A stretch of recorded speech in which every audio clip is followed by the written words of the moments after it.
need to be shut down. When you look at Marion's performances so far throughout TI, at the 20-minute mark, he's only ever had like 4 deaths, 3 deaths, but this time, yeah, he has 3 deaths as well. His second most deaths so far. Often it's like 1 or 2. Like, he's having such a good tournament. But XG, they identified Marine, they killed him 3 times by the 20-minute mark, and they truly shut him down. Yeah, we've talked about it before. He is the rock of this team. They play this early game off of the shoulders of Malorine's timing, off of his tempo, and he could have recreated that game. Extreme Gaming came to win today. They played with such confidence in these lanes. Falcons are a team we're used to seeing win these side lanes, not blunder, not fail, ready for every power rune, ready for every wisdom rune rotation. Usually there's a team bringing 3 heroes to the wisdom shrines. But guess what? They gave up both wisdom shrines this game. Their Sapphire did not have level 6 for a very long time because of that, and they didn't have the damage that they usually need to get their first few pickoffs. There were also like so many clips that we can see too. They're about so many small things. The way XG earlier like Warlock. Wala nga lang, hindi nga lang gumagana yung ano niya. Yung heal niya kay Medusa. Pwede sa'yo. The Falcons too, like Snake can countless times. He lives because he goes in front, he has the right itemization, he uses himself, he delays. But the longer the game goes, at least until Falcons have like 6 on Ember and Pango, this Ame Ursa, he Paano kayo mid just natin? still alive. Mga random to. Especially later in the game when what they had to do on Falcons was Wala silang hard carry. push So, these side lanes out. mag-scale lang tayo. How do you do that when this Ursa has a blink Abyssal Blade so early into the game? We'd see a hero show top, instantly get Abyssal. If you're an Ember, you have to Remnant out. If you're a Pango, you have to just roll away. There was a means for you to control the map after that initial aggression from Extreme Gaming. No, I feel like a lot of the theme of this grand final will be how can XG just stabilize the early game to get themselves to this team fight excellence, right? Sana sanay mag ano, 31-11, like the fight selection Phoenix yung is incredible. The mid natin. execution of the spells and extra tests, Wala nag-AFK lang to. X-Nova, the vision from his spirit and just opening up the fights. Like, Yeah, everything mga XG gumagalaw. does is based on the mid-game timing. So I'm really looking for the future of this series. How can Falcons try and change up that pacing, not allow them to kind of cruise control to the point where they are happy to take any fight. And XXS on this Mars, like we saw it, it was in first pick Mars. They heavily prioritized his hero in this draft, and I would love to see that be recreated in the next game. They didn't even care what kind of matchup they would get, so long as he had a means to take these fights for them, and that he did. He was always finding the key targets. pero wala siya item. Fight. They got the kill on Ember. It just made it easy for Alme to come in and clean up and get his network up because of that. Yeah, and you pointed out, it was Yeah, an yeah, yeah. overall first pick. Okay. And it makes me wonder, I Earn think first.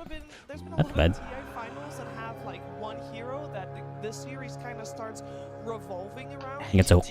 Ka muna tumabi dyan. In this case, or will it just be banned from here on out? Because that is also an option. It could absolutely be nuts. I'm gonna expect the same thing in game 2. It's gonna be ako first kaya. pick or it's gonna be banned. It's Lalis lang. a lot of things, and it's gonna continue I think to be that way. But I wanna show a lot of things and also happen that allow XG to like Ay, ikaw mid? Okay. They don't have the BKB Easy. on Ame. They need time, so they go ahead of him. They smoke ahead to make sure they are around the Roche pin and allow him to farm. But look at this top level C-warding from both teams here. Okay. You have X-Nova, they protect their triangle. Falcons are like, okay, the game is about Roche. They deward them again. Now because this deward happened, Extreme, they ping on the minimap. They're like, yo, they must have seen me place this ward. So I'm Lion gonna go and for your ward that is Ina. on the lane too. And these are the small things that actually, first of all, allow this game to delay. This is 26 minutes. Roshan hasn't died yet. Pudge 1. 28 minute, you Okay. have another Roche off. You have a 4th deward coming out from the team against Interesting. each other. And in the ultimate last clip, this is now 30-30. Look at the minimap. Ahmed is now down bottom, Take a- so is Roshan. He's had enough. He uses the Fog of War to blink into the pit before Falcons are ready. And this is like 4 to 5 minutes of small macro gameplay that allowed them to take the very first ages of the game. And this is really what then started a bloodbath. Yeah, up until that point, it kind of felt like the game could have been going either team's way, but vision is incredibly important here. No, it is so critical. And then when you see the dewarding happening from, Kendrick's spot, there's another moment in the game where they set up the map in such a beautiful way that they are able to smoke for 1 whole minute, and Falcons have no station. Often when you're off the map for about a minute, you're going to be identified. But you see here, Crit, he's drawing on the mid-map with that guy, they're on the top side, they're even using a scam. But look at the free throw. Top's hitting the top tier tower for Falcons, mid is getting shoved in, but XG, able to utilize the vision that they played. And there is just no good wards on the map for Falcons to truly understand. One's on the bot side, one's on the top room. Like, just the map is getting choked out from the vision game. And when you get to play a slow game, vision is critical. All it takes in Dota is one jump to unlock the next big objective, be it Roshan, tier 2, high ground, and XG played it flawlessly in the mid game. Yeah, and why was this a slow game? Because after the draft was done, I was told actually that Falcons was going to have a very scary early game, and in my head, scary kind of coincides with maybe being active and aggressive. Well, they lost their lanes left and right. They couldn't really set up for powers the way that they are able to get their whistle turns early on, and naturally they're just going to slow down because of that. They hit their tempo based off of how well they played their first 10 minutes, and XG had their number in this one. They were going to play slow because they were just waiting for their Ursa's BQB timing, but after that, even though they weren't a lot of kills, they were pretty quickly on the mount on Extreme Gaming. They were ready to just jump any target that showed on the sidelines. Yeah, the early game definitely did not have as much action as maybe we thought initially, but that's okay. And the action that was there was very mechanically skilled, isn't that right, Purge? That's right. Those early game fights after you lose your towers are so important because they beat back your opponents or stop them from taking more ground. So that's why this fight was so important at the 18-minute mark for Extreme Gaming here. They've got Blink Dagger on the Mars. They're able to jump and spear back Mallory into the tower, and they throw all of their damage into him, basically, almost all of their ultimates. But killing him is important because he's the one that's going to be disabling, staying alive, and stopping their heroes from blinking around. So really good teamfight disruption from the Pangolier. And eventually, with this great hoof stomp that happened here, it basically sets, it sets up a very good stomp and very good arena, which looks like a great opportunity. The Skitter jumps in, and something I want you to look at is look at how much armor he's got here. He's got 8 minus 8 right now. I'm going to do the zoom in one. But as soon as he gets close to the Elder Titan X Nova, this armor number drops down to 0. And this is the exact moment that Ame jumps in. magandang start. And if you take a look over here as well, he forgot to use Warcry, or he chose not to because he needed to jump in immediately to save his teammates. And as a result, he's got minus 8 armor because of his massive defense, which is why he died so stupidly fast. I mean, they even used the Pavas here to give him some HP, but it doesn't really matter if you got minus 8 armor. So this was a really sick read by Extreme Gaming to recognize, oh, we're down 2 heroes, but we can still blow you up right now. So they took that opportunity, won that team fight, and that really helped ensure that that laning stage disadvantage that Falcons had didn't get any stronger.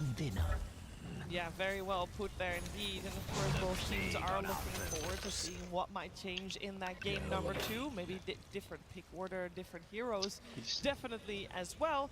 And I'm wondering, what can we really learn from a game like this? Because considering it was so slow, do you think either team will try to speed it up, or is that too risky? Because playing that fast does come with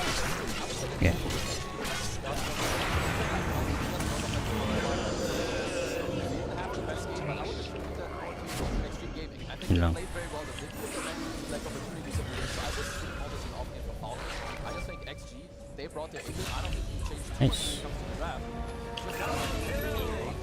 Agreed. I think Extreme Gaming, like, they have their momentum from their amazing win yesterday into their energizing win today into this game. They caught Falcons off guard, and now Falcons have to wake up because if you look at their draft, Skeeter on Sven, Ingat so. on Pango, Paano sa Malvin on taas? his Embers, making them his Enchantress, Crit on his Snapfire, these are their heroes. Well, I know 2 people who are great at waking other people up.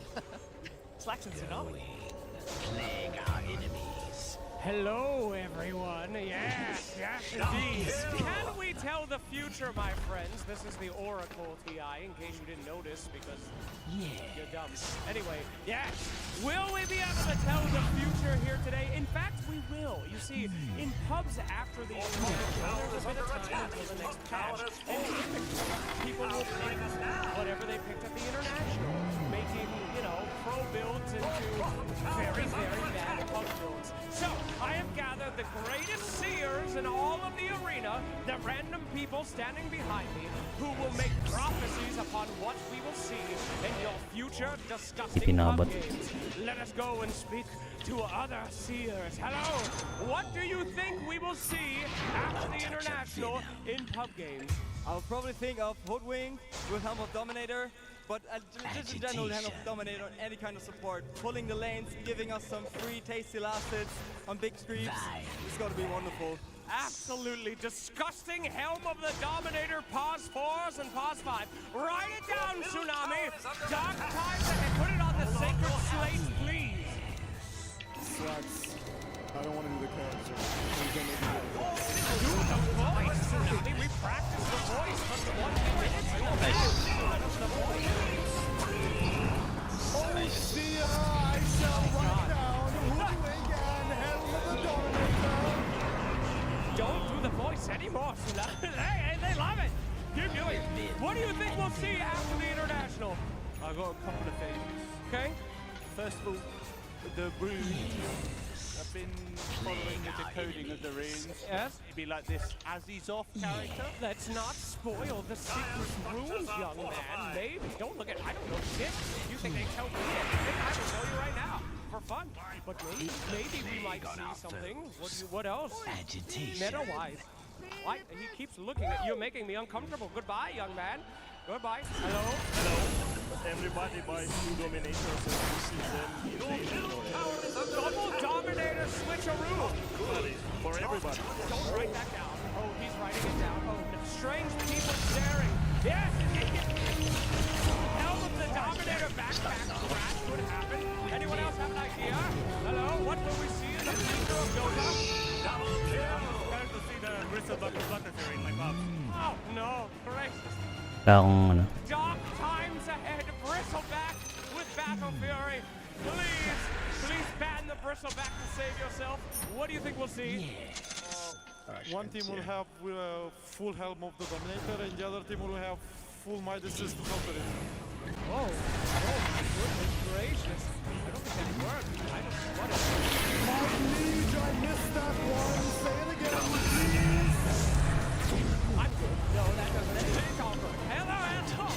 What do you think we'll see, my friend? The heroic Nepo carry. Oh. One person cheers, the one Meepo player in the crowd. Tis a good day for you, but terrible for everyone else. What shall you see? Satanic's Tinker carry. Oh, God! My heart cannot take it. Foul times are ahead of us, Tsunami. What have you got written down? Last one right here. What do you think? Maybe Butterfly Silver Red. Oh. Okay, good happen. All right, Tsunami, do you like our choices? The choices are sound, my lord, and thou shalt pick Hoodwink and Helm of the Dominator.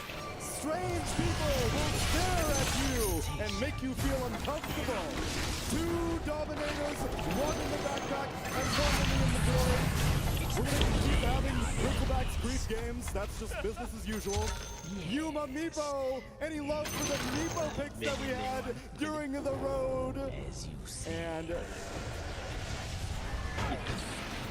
okay, now you guys are cheering because I tell you to, but I want you to be real on this one. Do you actually want to see Tinker carry? Loyal war. With Vim and Venom. May that be the loudest boo I've ever heard on stage while I'm there. Thank you so much, everyone. Well, have some dark days in your pub after the international, but many things might still happen in this grand finals. So keep your eyes open, my friends. Good luck. It's gonna be hell out there. Or happy times, because if all my enemies are doing that, I'm winning with normal things. That's how it goes, Steve. No, it doesn't. It's always a lot. Don't be so naive. It's what you queue for the game, you're happy after TI, and you watch every single idea in one single game. No. And then you still win. That's the beauty of Dota. Hey, Z, you still win. Okay, that's all. I was gonna put you down and then bring you back up. No, we're good. Speaking of winning, Extreme Gaming just won that first game, so there's a lot of talk going on in the back, I would imagine, with both teams and how they will adapt. You know, how do you want them to adapt? Elder type, right? X-Nova, the standard, only fell ill, and X-Nova has entered the team with exceptional Elder Titan gameplay, and I feel like every click you ever see, it will be the buff up for the ET, the sleek disengages, everything about this hero makes it a grand finals hero. It is one of his best heroes, it's one of his most played heroes, and I think he used the shard like really well. Other TPs you just see, they stomp and they chill, but when he got the Ember, when he got Amar on the Pango, he went on top of them, he reduced all their armor to Ame, he just clapped it out of the game like immediately, and we must not forget, X-Nova just a few months ago had one of the best days ever. With hit OG, we sucked. There was nothing going on by this guy. He's incredible. His comeback is playing so well. He's been sharp the entire tournament, and also the TP cancel on Sven, that was his Earth splitter early on. If that hadn't happened, they would have not traded the Quap kill for the Sun kill, which tipped a lot of the momentum that he favored. And the dewarding clips that you showed us earlier, there was a cool stat that we didn't talk that yet, but actually averaging around the same amount of was the TSTs are getting around 8.8 in a game, and he was probably the only one competing with Falcon supports on that. The next one was P-Vision at 70 words. They have respectful map play. I say that, and it's like very honest and interesting, right? The way that they move, the way they do, they're not utilizing, Sige. helmet Nagsiskill tayo. dominator No to problem. shadow push a wave and not have to do it. Like, they're doing it the old-fashioned way, which is Mas why matagal, these mas malaki also chance natin similar, manalo. and why this finals, again, still should be so competitive. What about that hoodwink dominator though? They were doing a little sneak. A little. It was like, play. why? It was like, what? It was like, Putang ina, anong build nitong Medusa natin? Ito lang gamit nito. 3, 4, 5.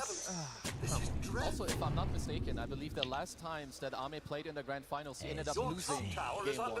And then they ended up winning 2 in a row. And then they ended up, losing the rest. This time, this could be the flip of the switch.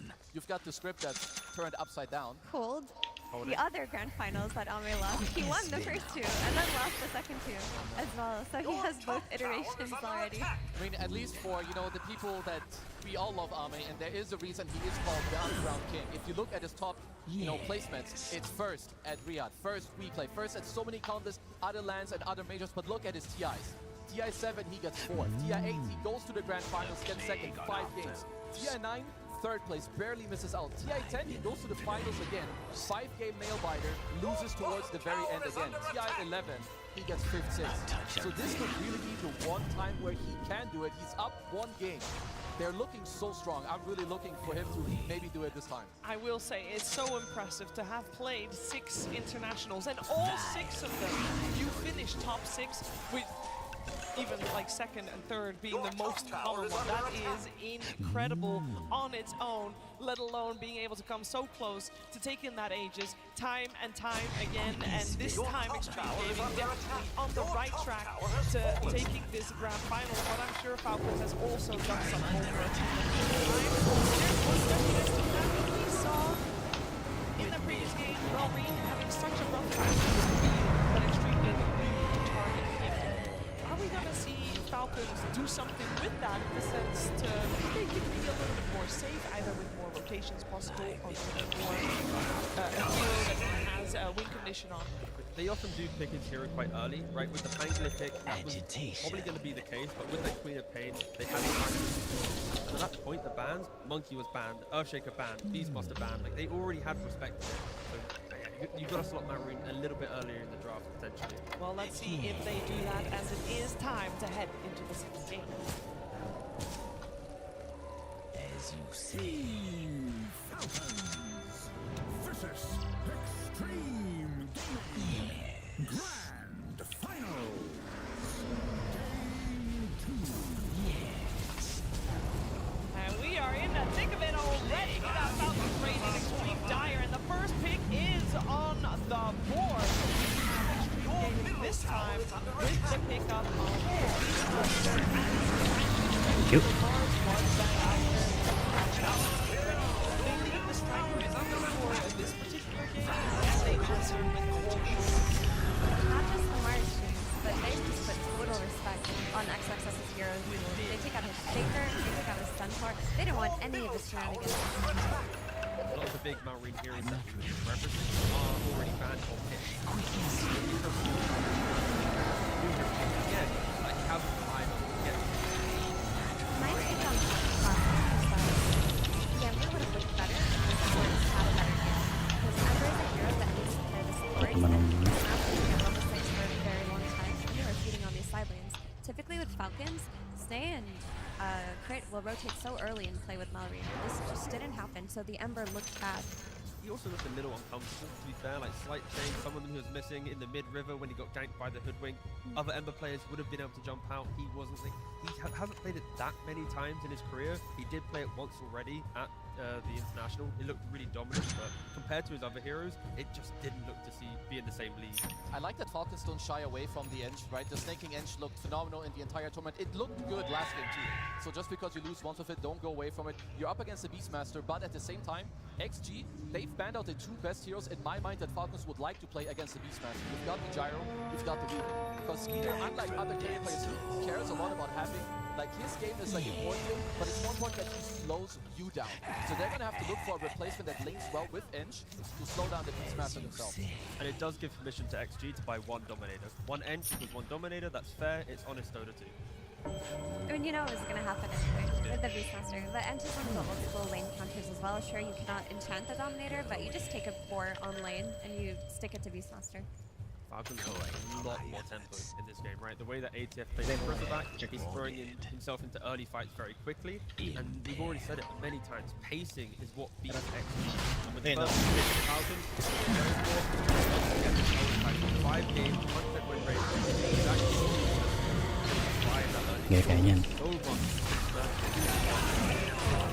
It's the same support hero from XG. They only win one. Nice. Nakuha niya, nice.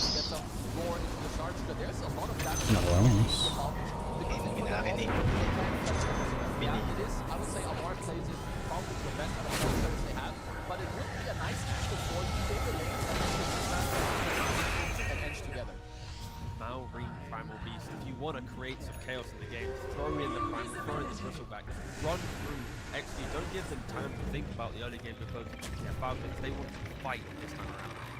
Primal Beast doesn't put XM, it doesn't put Malrine in a position where he gets counter-picked by XM or has to worry about his pick. Last game, he was in Pin. That's a lane-dominating type of hero.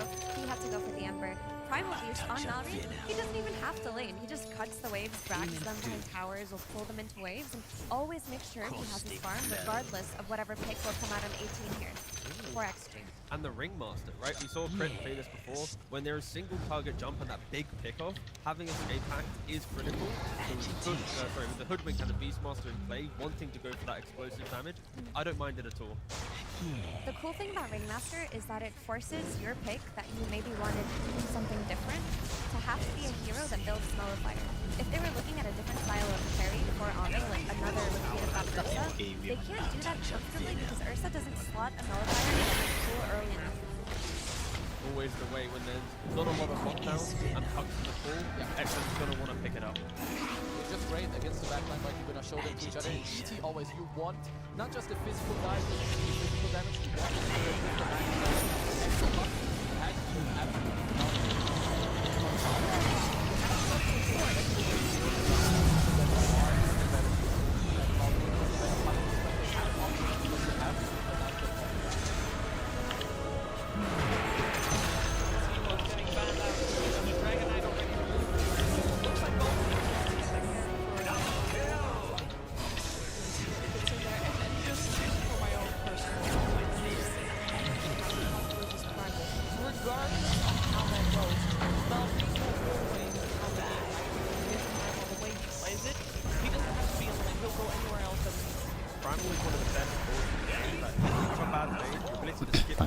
Nova pa.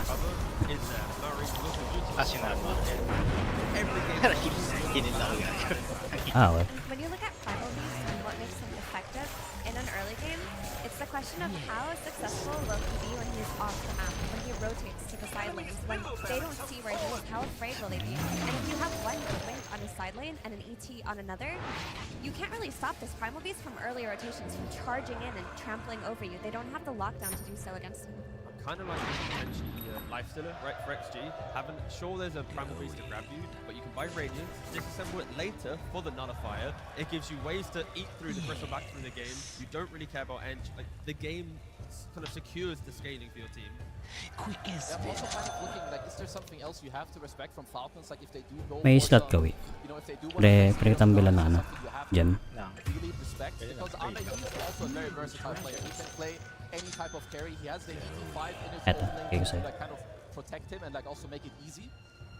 I will say this is, I think, a rare case of where we see a team in the overall or in the last pick phase with still 2 minutes left in their bonus, and that doesn't happen very often. And for me, that shouts confidence from Extreme With Gaming in vim this draft. and venom. They take out another stun here for Skidder. And they don't even need their bonus time. They're gonna. They only use 3 seconds of their bonus time the entire draft. That I don't think it has ever happened before. They go for their clinks. There is no doubt in their draft. I respect that a lot. We've seen Arme with the clinks. It's a really annoying hero to play against. You're relatively tanky with your. Kuha natin bot natin. Yeah, it's just insanely strong. Burst damage, very, very strong. And he's the most Okay. fire hero.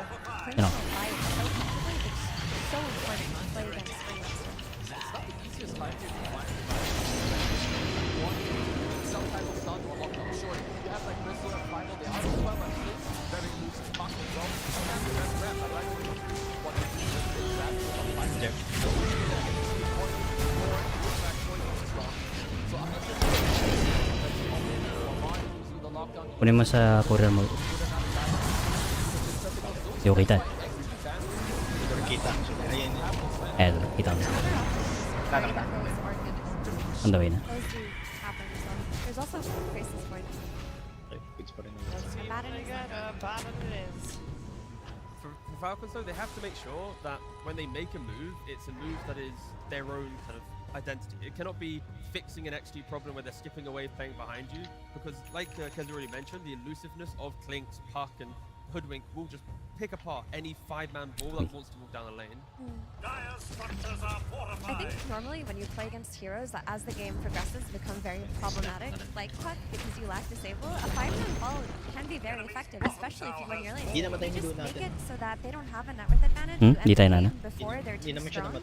And that's another way Ah, of hindi playing nga- hindi these naman. Pucks in these storms. So if Falcons have a stronger early game, this really works. If Skeeter's Abaddon is one of his comfort heroes, he can also itemize against the Puck. He can just go Radiant Blink into Orchid into Bloodthorn, and that can be their damage plus knockdown. The thing there is Abaddon still needs those 3 items to then feel like he can truly Dito tayo. win the May game. slot ka, And wait. is that Bigay ko enough sa'yo yan dyan. time for XG to feel like they come online to take that one fight, to take the comeback? Because we're expecting Falcons to have the early game tempo. Eto, It's about how gamit. quickly can they do it? I mean, to me, it's like why we're here in the grand finals. It's both teams. They have what they want. You have Falcons. They're gonna play together. They're gonna tower dive. They're gonna go on you. But XG2, I love these Klinks. It's like a very OG counter to the Ench as well. You're gonna go through the gate. Klinks is like very nice at protecting himself. He's got the ET as well. So XG for them, it's about time. For Falcons, can they kind of go one step further from last week? Their lanes were not that good, but if they can have good lanes and go into this mid and early game, I think they should absolutely have. Because they are all beefy heroes. Yes, here, like of they're course. gonna go. If you're Bristol, what do you want? You want a Primal Beast charging, you want a bad helping you. You want a Ringmaster that's coming with the one to save you, put you on the box. So for X, it's about survival, Falcons, speed. All right, let's see. Survival versus speed on the main stage. Also on the main stage. Ah. Lane flag. Agro naman ito. Absolutely, ladies and gentlemen, I am here with the director himself. Make some noise! Come on!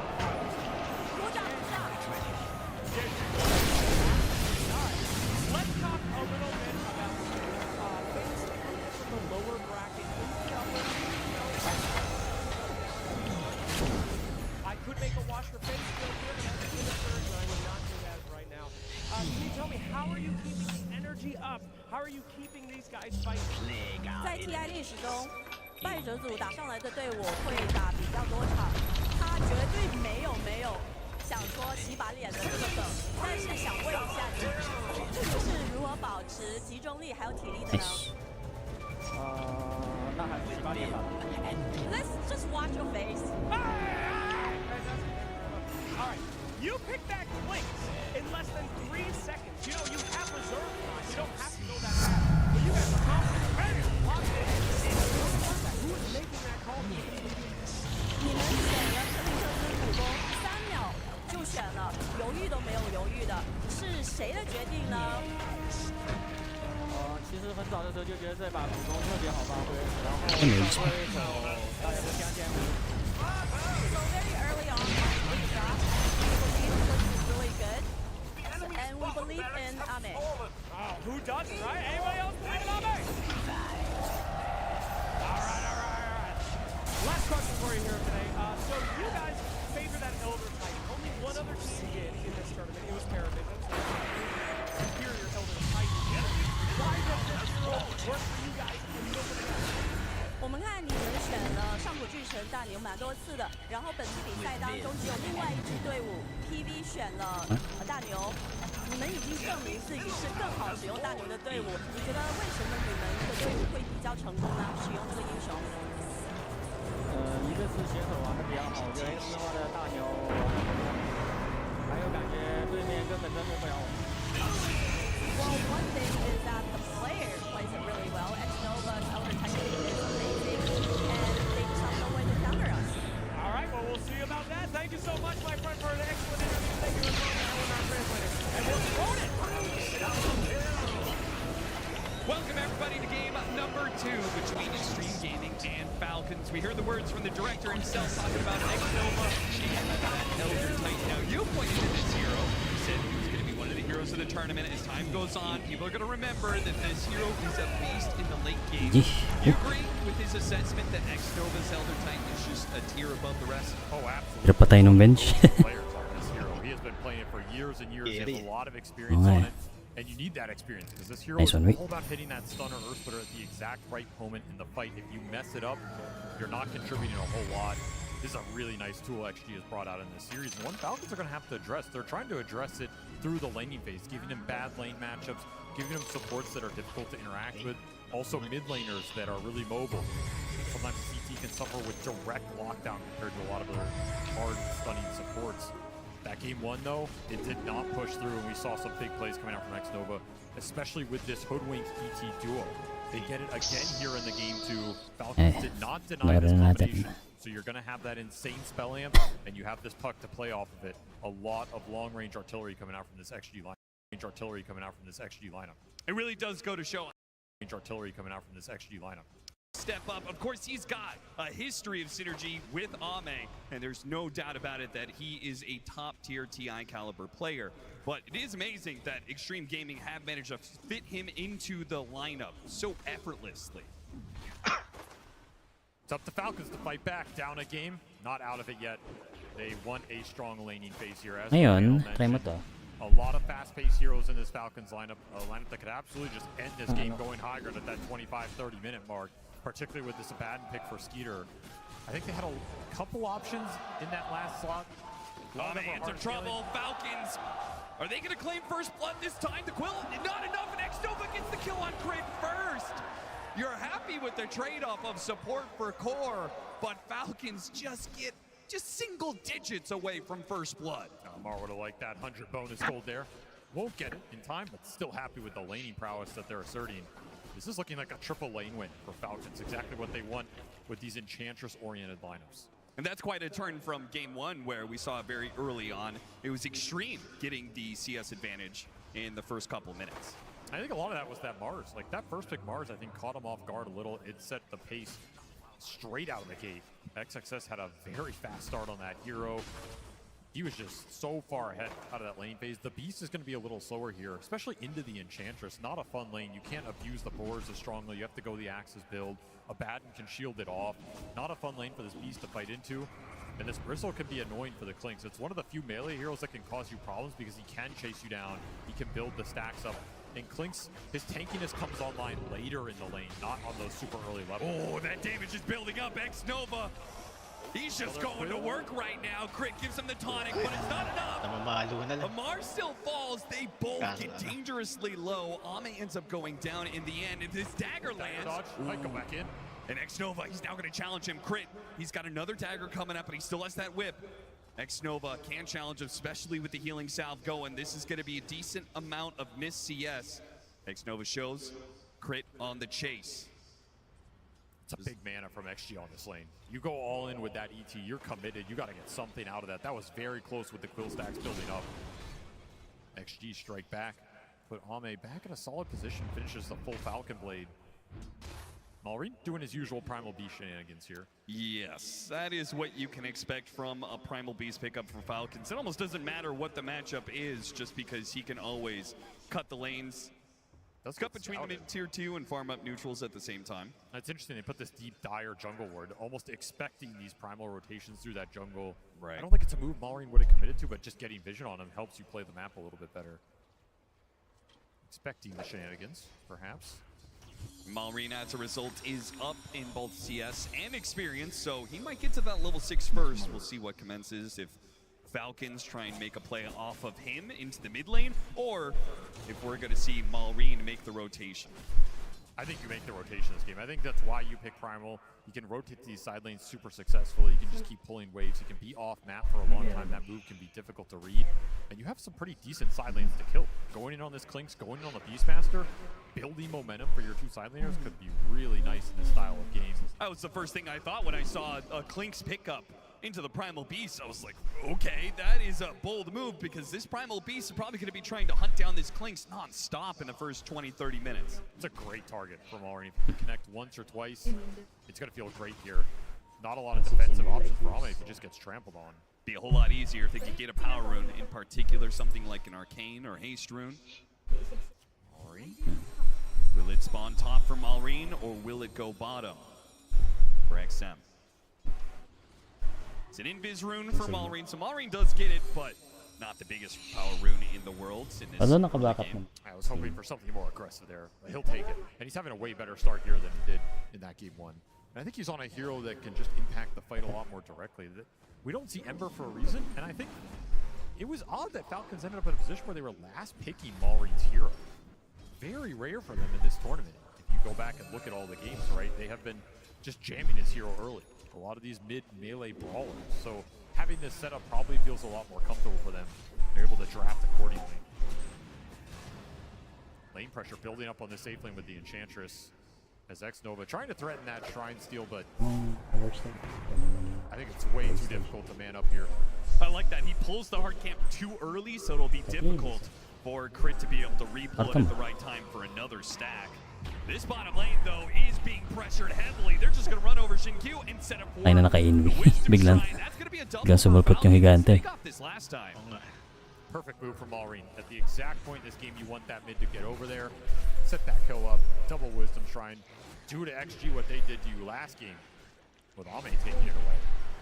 And set your supports up for success here. Very fast start for this Falcons lineup. XM will do what he can to pressure the mid tower, but it's just not the same as, say, a Dragon Knight. Oh, not even close. I mean, his best tool is to counterplay the Malrine beast, Primal Beast around the map with the coil. But a move like that's just too fast. There's no ability to react. And you need damage to follow up on your coil to bring him down in this game. He's already up to 1200 HP, 10 armor. Puck cannot kill this hero alone. You need support. Losing Wisdom Shrines means the damage from your support duo is going to come out way later in this game.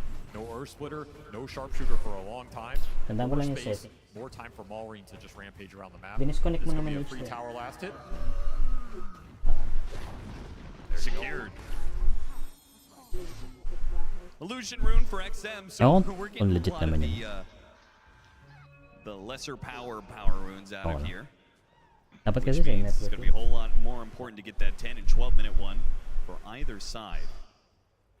Another same defensive jungle ward there to spawn out these aggressive rotations now that they've given up the top tower. Certainly going to see a lot more heroes occupying this space. You can continue to dodge here, but ultimately you're going to have to find something to get levels on your supports. Just a little bit behind right now, and it's killing your offensive playmaking ability. There's just no threat on these heroes around the map. I mean, this Enchantress is already almost 6.5. Raindrop, full wand, Sister Shroud, untouchable, 2 points in the heal. He's already unkillable. We saw Snake King become a nuisance late game. He's kind of already there. No one's bringing him down. It's in theory going to be Ame again later on a hero that can bring the Enchantress down, similar to that Ursa. But that's a long ways away, so the King can play very aggressive in this early game. Stomp on Amar. The puck is making his way over here. So they can just hold him here long enough that the puck arrives. He jumps in, hits the coil. And they finish him off. XM going to be slowed down and feared by Crit. Good response from Falcons. Pushes XM away. The play just didn't really come together quite at the same time. The puck just too far away to take advantage of the early bushwhack. That almost felt like the play call was, let's just kick this guy out. Yeah. We know we can't really kill him, but we'll get him low. We'll kick him out. It'll free up some space for the Clinkz. These strength cores are going to be a nuisance to bring down this game. Back to Falcons MO, right? Spam the triple strength core. Build the EHP up. Get a pipe behind them. Get some auras. It's going to be an insane amount of tank ability. Yeah, that's not happening either. And this is the aggressiveness that Saint can play with for the first 20 minutes here. He's totally invincible. Just run on XG side of the map, give vision, steal camps, threaten the pokes behind the tier 1s, get the wards in deep places that are going to set up further plays for your team. This is all information that Malrine can play off of. It's all power runes that are automatically being secured from him just off the presence of this Enchantress that nobody wants to deal with right now. Xnova, he's a bit surrounded here. The daggers into the Viscous Nasal Goo, okay. And he can't TP out either because Crit is ready to stop that one, so his life is kind of forfeit here. Wow. There's Nice. that fear. And Falcons up 2,000 net worth. This is looking way more like a Falcons game. They get an advantage off the laning phase. Now they're going to start building that, and they're going to bully you with that net worth advantage with their strength heroes. I mean, they're already tough to kill, but you get a net worth advantage on top of that. Overwhelming. This is what they wanted to happen in game 1. They're getting it in game 2, so now they get a chance to play their style of Dota against XG up 3K. Now, so much of that on this Bristleback. If ATF is the most farmed hero in the game, I think your chance to win it goes up considerably. This is this man in his element. He is the best in the world at playing this carry style off lane.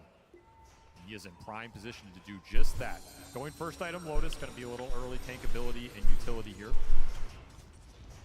Great scaling against the Beastmaster Roars. You're almost always going to want it at some point in the game. Of course, you get a little regen to boost up your farm speed. XG still looking for the support ults here, man. It's just been mega delayed. Yeah, without that, they simply do not have a way to stop this Bristleback from farming right in front of their tier 2. They need Xingqiu badly to get to his 6 and get the sharpshooter for the extra bit of burst of damage, for the break mechanic. There's so many things that it provides. Same goes with the Elder Titan, right? The biggest damage spell he has is that Earth Splitter. The fact that their Wisdom Shrines got taken away from them is causing them more and more problems. They also, again, going straight Helm on this Hoodwink, potentially for Xingqiu. They have a Helm on the Beast. They do have some split push stall mechanisms, right? If you can get these items up, start pushing the lanes into Falcons, make these immobile cores show on parts of the map they don't want to, that could be a way to slow this game down and just get to some more scaling on your tri-core here. Especially if you can defend this tier 1 mid. Biggest pressure point on the map right now, tier 1 mid for XG. Can you keep this tower alive, protect Ancients for XXS, protect the upper jungle area for Ame as Amar starts to assert his advantage. He finishes this Lotus, you might see that smoke towards mid, especially with the Primal Beast blink. Have you ever seen a Helm Dom creep on a Skeleton Warrior? I don't think I have. It's not the Big strongest Brother boy. Skeleton, man. He's going ham. Okay, never mind. Yeah, not the best play considering it does time out. XXS will need a few more seconds to grab another one, but fortunately because of his double Sage's Mass, he just doesn't seem to run out of mana, so he's just throwing wild axes around non-stop. So despite Falcons getting that early advantage, it does seem like Extreme are prepared for this kind of grind. They're just playing very efficient jungle right now. But are you prepared for Arcane Rune Blink Primal Beast smoking at you on the map? I'm not sure if anybody is prepared for that much. This is where Malrine can break the game open. If he finds a couple big core kills, Iwan mo naka-charge. Pwede may charge dun yung ano. But they know where Steam he's Deck. going. Kaya din ng ano nun. He's headed to Wattage nun. neutrals. Just outside. He just used Habang our naglalaro. perfect timing. Get the grab on him. While the orb is done, chain up the disables, push him into the wheel. nice connection, perfectly Dali nun. executed. That's an Damn. Arcane Rune, so all your cooldowns coming up again in 20 seconds here. We could see another fast play come out from Malrine on the map. I do think the funniest part about that is that play is disguised by the fact that the Enchantress is hitting your mid-tier 2, or tier 1. So they're not sure that there's a smoke play behind the Enchantress where somebody shows they're going to get jumped, or if they're actually smoking around the map areas. I mean, look at Saint. He's once again just posting up solo in this triangle, daring XG to come kill him. Knows there is no response. And apparently Skeeter's going to do the exact same thing. A push back with a Hurricane to push him back into the shrine. Crazy little micro plays going on. Snake King slowed down by XM, but it doesn't matter. They simply just do not have the damage anywhere on Extreme. They have to land a stomp and then fall through with all the setup that they got. There's the Bristle rotation to mid. ATF, he gets it for free here. All the attention drawn to another lost Wisdom Shrine. The XP difference in this game is insane. We are already up to 7 levels, 27% in 14 minutes. What is that? This is disgusting. This is turning into a very one-sided affair. But you're about to have both these Radiant supports the same level as your hard carry on the side of XG. That is not good news for the team fight. XG, it's almost getting to the point where you are desperate for any sort of kill just to gain some momentum in this game. Trying to find it with XM on mid, but this is not the man. Not even close. Not even close. This is the last person on this map you should be going into right now. He is the Kala hardest to kill for the gain you're getting, which is extremely minimal. Teka, nakaswing nga pala yun. Snake just controlling so much of this mid area. XG getting frustrated. Pinaswing ko kanina. Just gotta play for your Beastmaster Ags. Deso on Ame. 24 ko nga rin Yeah, pala. maybe a little bit later on, Ame, he'll be able to take the Enchantress off the table at the Parang start of init these ng fights, whether it's, you know, through the 25 ko na lang. to actually attacking the Enchantress or through the Shard later on where you could bypass that untouchable. But for now, it's simply not a solution. And as a result, Falcons, they've got full control of this game. We're just running around picking off heroes. Extreme are fighting for scraps. They little guerrilla warfare. They're hitting these camps variously and hitting the mid lane and just running away as soon as they can. They have heroes that can solo show on waves, and there's not much you can do about it. The Enchantress is one, but also this Skeeter Abaddon, he has just been chilling out here the whole time. Nobody can force him off this wave. Carry Abaddon pala, no? The Radiance is done. He's going into the Manta. He will give you the lane shove because of how aggressively he can show. XG need to assert some sort of threat on the map right now to regain control. It probably starts with the puck into the support ultimates. Looking down bottom, but again, this is another tough target to go into with this Abaddon. You cannot prevent the ult going off here. And that buys a lot of time for Falcons to support him off of the tier 1 that is still standing. All 3 towers available. In fact, this tower is basically 100% HP down here. When you make this sort of play, the slower it is, the worse it gets. Mid tier 2 is being pushed. Top tier 2 is being pushed. Nobody on Extreme is showing except for Ame. And I think Skeeter and Maureen, they've made a read of this. They know they're going to go for Skeeter. And this is going to go real bad, potentially. They get the grab, and already the squirrel is gone. And the Abaddon is back up to full HP. Extreme Gaming make their first big move of the game, and they're going to lose 3 heroes and get absolutely nothing in return. And a double kill for Maureen, 5-0. This is basically going to finish up that BKB.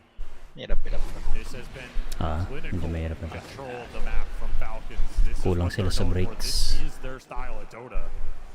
They just give you nothing. They present an unkillable sight across the map. You want to go on this Bristle? Be my guest. You want to go on Enchantress? Good luck. Go on the Abaddon? The play's too easy to read. Why is this game 2 so much different than game 1? Because last time Ame was just able to play his own game and has nothing really to do with carries, right? Extreme were able to run around as 4 and do a lot. I think it's the Wisdom Shrine difference, right? Yeah. Supports for Extreme got their ults faster, were able to make more plays off it. They had a faster hero to enable it in the Mars versus the Beast. That just sets everything up way better. The laning phase went better for them. Here, Falcons, they got the better of the laning phase. They got all the shrines. Their supports were able to assert dominance around the map a little quicker. And all these small things add up immensely in the highest pressure situation. The map can close real fast on you.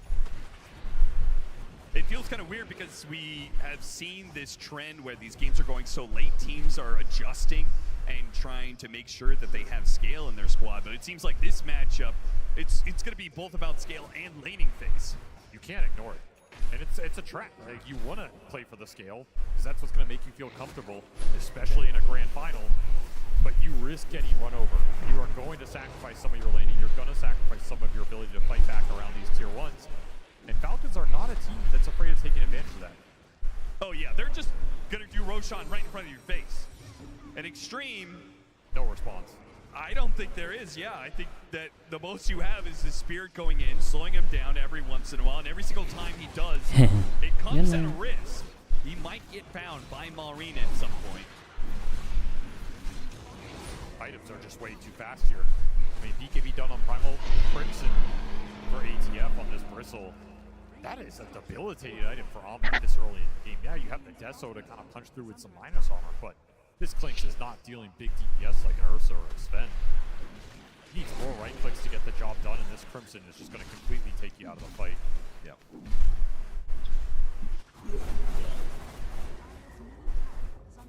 Now we're going to see some of this classic Ame and Yatoro Clinks where once they pick up the Shard, they're going to start bursting down waves and then disappearing off the map.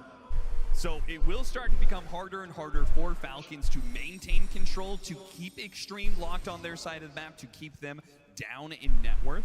We are seeing it flatline a little bit. I mean, they got a lot of this bottom half of the map back in their control. Got to start ratting it out of it.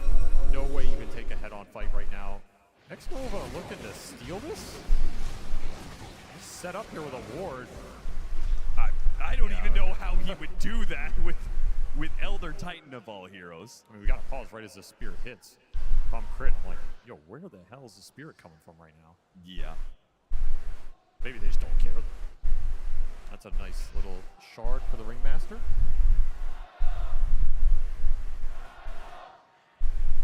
Do you think they buy an early gem? You just start looking around, I mean, anything to take wards off and find the clinks as Ame's moving around. I feel like that's the only thing that really can stall out the game for Falcons and stall out their progression. I could see early gem in this game, particularly because you have cores you can give it to that are invincible. Yeah. I mean, the Enchantress can always hold it, but if you want to put it on the front line with the Bristol or the Abaddon, maybe even the Primal, they're such an indomitable threat right now. There's no risk of losing this gem in your mind. I would love an early gem here. Take the vision control like we saw XG do in game 1. Choke them out on the map, threaten the Clinks even more in the team fights. You just aren't going to be able to get those good angles. And what's the timing here for Extreme to actually, take a team fight? Is that 10 minutes, 20 minutes, 30 minutes from now? How long do they have to stall this game before they can finally fight? I mean, honestly, at this point, if you're not losing a net worth advantage, in other words, if you are trading farm evenly on the map, you do that for as long as possible.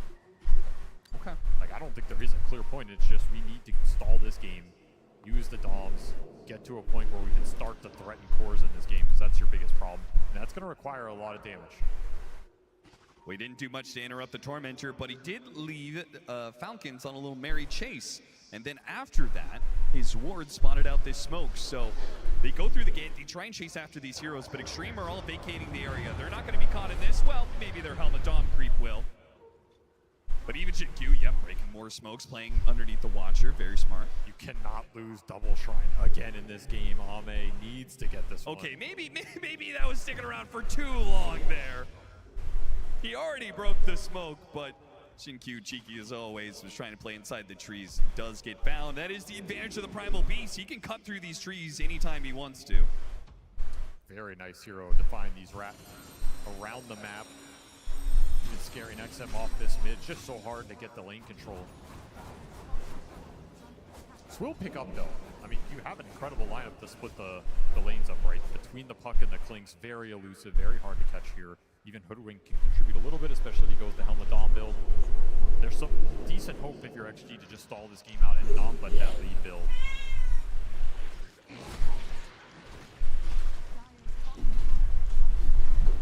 And Amar takes some tier 2s. You take that tier 2, you take the outpost, more and more map control. And you almost wonder, like, would Falcons be strong enough to just hit high ground and say, you have to fight us? I think Amar is strong, honestly. Yeah, well, we saw he wasn't scared of the high ground whatsoever. From the creep wave underneath the tier 3, joins his team to the mid tier 2. The thing is, Falcons can absolutely go high ground. They've built all the early utility. You have sustain from Enchantress. You have shields from Abaddon. I think they will make this play. And that is the downside for the rat action from Extreme. You're not going to have time to see this style through. You can keep farming the side lanes. Puck and Beast are on the edges of the map. Your base is dying. You have to take this fight. Somebody's got to kill this mid wave. And then somebody's got to cut the next wave. No one's in position to do that. No. So the other option is you either concede this mid lane of Barracks at 22 minutes, or you actually play to fight. Falcons got what they wanted. Everybody back to the base. Except for this XXS Beastmaster stayed out. They will try and hunt him, clear him out of the map. Yeah, he's getting so close to BKB, and that would be a really big upgrade to their team fight potential. He's going to run into crit. Try and roar and kill him here? Yeah, Maureen, he's going to jump in, and he gets grabbed on XXS. No roar goes out just yet. The roar's still available, though. XXS, he can throw it out now, and he'll TP away. The whip is going to be there in time. The TP, ill-advised for XXS. He tries to chase down crit, but it just will not work for him. Kited out by the constant daggers. Meanwhile, Amar Still hitting your tier 3s. He's chipped it away just a bit more, and now that there's no Beastmaster, it feels like the gates are wide open. They're trying to stall his damage, but he has just planted himself here. Truly invincible on this front line. Still 20 seconds for that Aegis. The early itemization gives him so much tank ability at this point in the game before the late game Blink scaling comes online. And there's the gem at 24 minutes. Snaking buys one. We'll see if he passes it off to somebody else or if he holds on to it. Take your pick. The Aegis does expire, so Falcons, they won't get a lane of barracks out of this Aegis. Likely to wait out for the second one. That has been Falcons' MO. When they get in a lead like this, we saw it in the road to TI. I mean, they are willing to just build up an absurd net worth lead. Doesn't always work out for them, but it usually does. I think this will be a little bit of a difficult game to do that if you just play the map straight up. If you're constantly forcing XG to respond to something, either high ground or Roshan, Torment, or whatever it is, that's what's going to build you the lead. But you haven't seen them catching the big cores on the sides of the map. The Bristle's not equipped to do it, the Abaddon's not equipped to do it, so you're really relying on the Primal Beast, and he also has to keep his farm up to continue scaling here.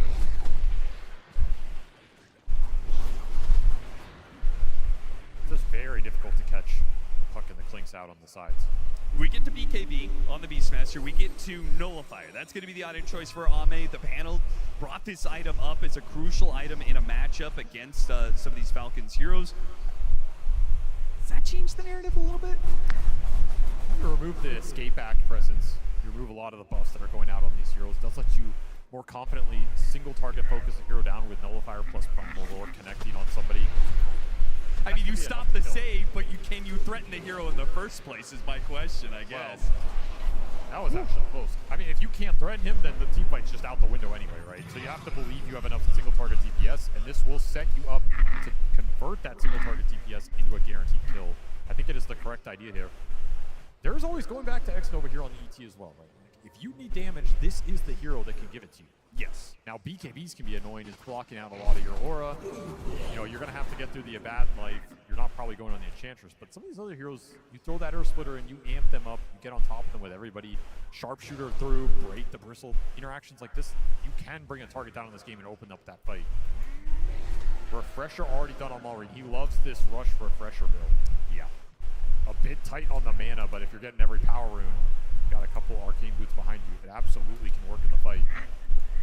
And Extreme Gaming, they bought their own gem, and we're thinking about their own push outside of the base. Maybe to catch Falcons unawares, but Falcons, they're already kind of grouped up. They're playing off the smoke of their own and clearing through vision and getting some very good high ground vision themselves. Running into the Beastmaster. See him at a distance. XXS making a break for the base. His Hawk will take the dagger, but his body will get grabbed. Malrine starts things off, forcing XXS to use the BKB. There goes the tree cut.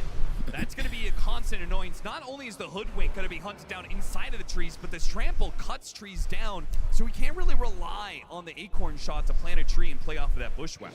Very few reliable stunts to play with this game outside of that roar. And of course, there's Skeeter on the bat. You just run in, shield whoever you go on. Have a good day. Now I'm hitting your base. All the ults were used. What do you have left in the tank? You have no Nullifier yet for Ame. Beefy boys. No BKB for XXS. He was your strongest team fighter. And a lot of his net worth got taken off that little gank up top. So this is just a free lane for Falcons. Yeah, this is looking like a real sad way to lose one of your games in this TI Grand Final. Or a very comfortable way to win it. That is also true. Falcons, everything is going to be undone if they can close out this game from that Game 1's mistakes. You're sort of going to feel like you have a potent draft advantage from this sort of situation if Extreme haven't managed to answer it here. Oh, good initiation from Malrine. Almost caught XM. They could have chained that with crit and the whip. Would have been beautiful, but hey, there's going to be plenty more opportunities like that. You do not have to rush things too much here. XM did get to Linken's. Israel pointing out here in case you commit some big spell on him. Sure. Just a little defensive capability. I mean, there's already an Orchid for Skeeter. He's immediately trying to answer it, put more threat onto this puck, and there's your ticket high ground. Second Roshan available for Falcons. They will instantly clean it up. This will prompt a smoke from XG. They feel like they have a better shot contesting risking this than taking that high ground fight against the Aegis. Scan goes out, Falcons leave the pit. Ame's also about as strong as you can ask him to be at this point in time. Yes. Level 18, Nullifier done.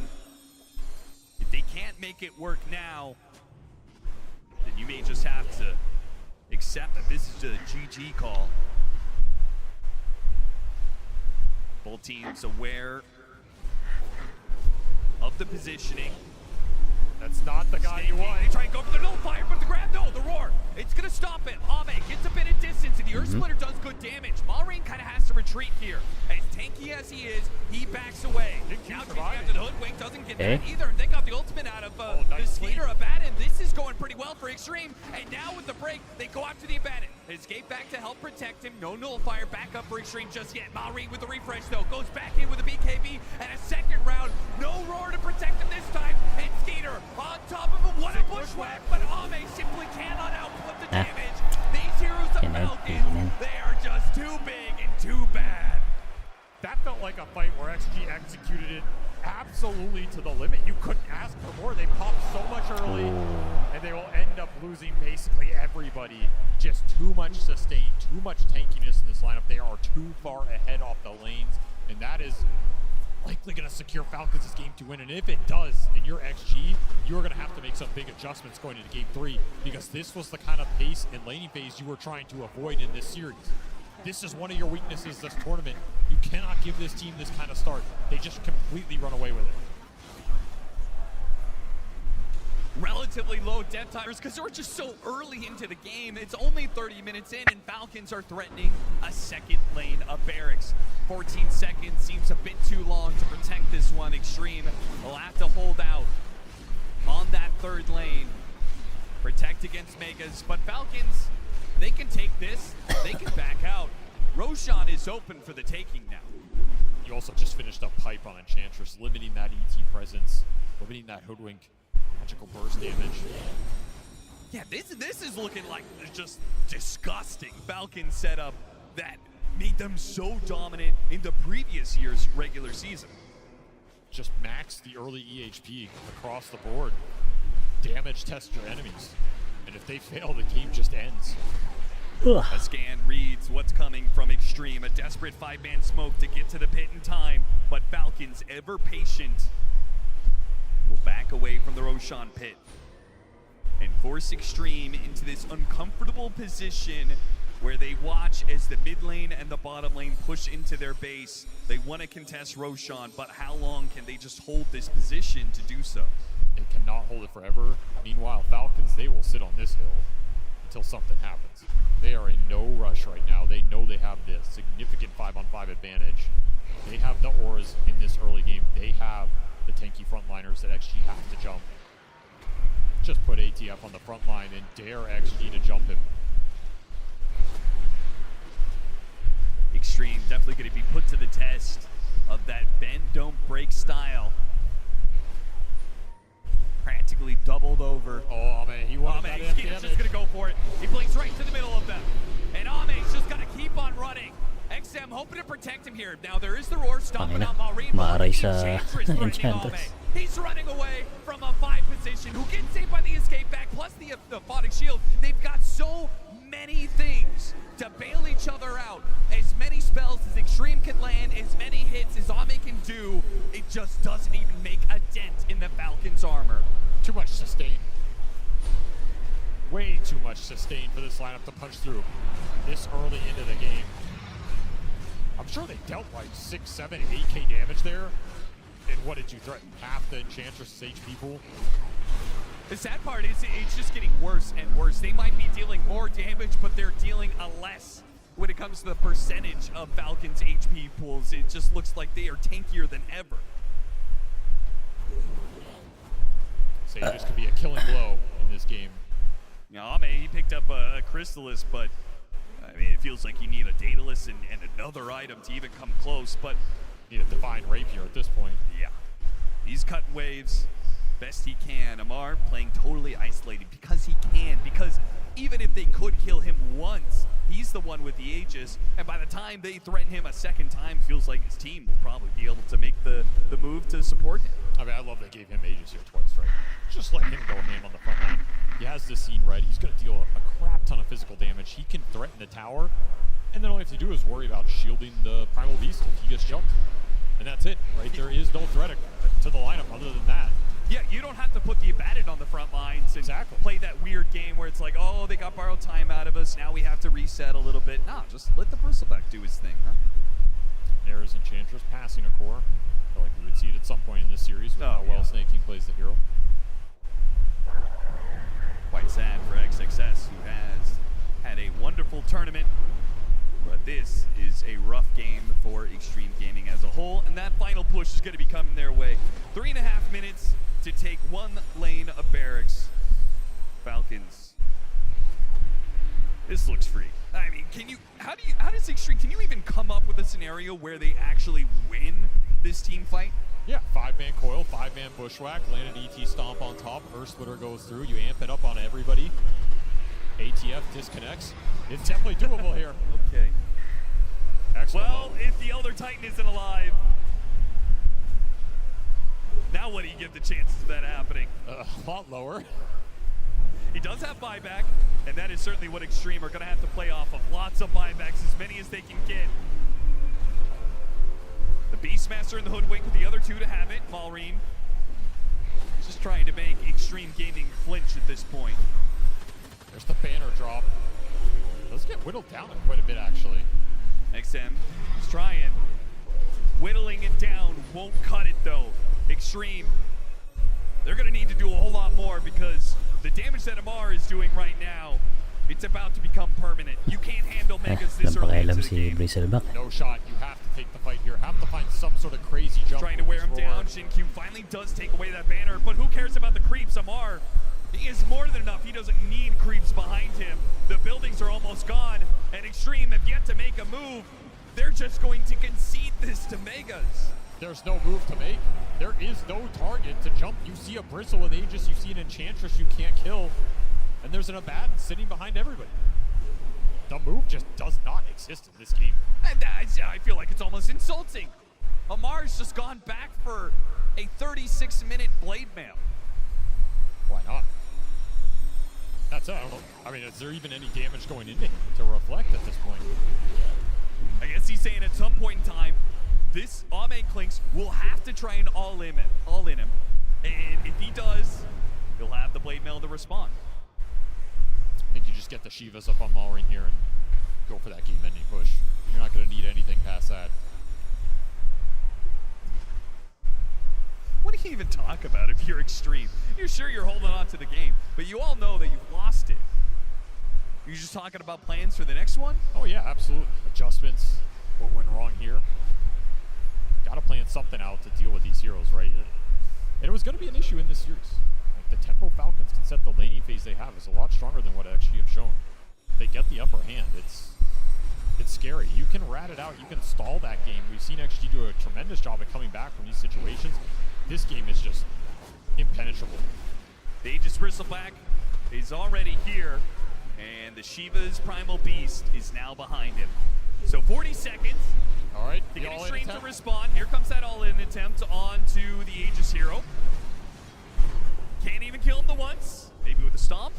No Earth Splitter yet. They gotta wear through this first life before they use big spells like the Earth Splitter. But the tier 4s are dropping pretty fast here. There goes the Shivas. Malrine tries to make his jump out the grab onto the Beastmaster. Can they blow him up? Or is the Primal Beast the one in trouble? He reframes Earth Splitter to actually interrupts him. That world step. Whoa, look at that. Whoa. He goes right to the middle of them, and Malrine takes the way down with ease.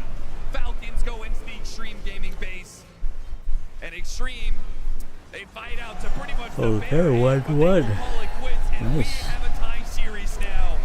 Sige, tulog na rin kami. Next time ulit. Kita-kits sana, Sabado. Sige, good night.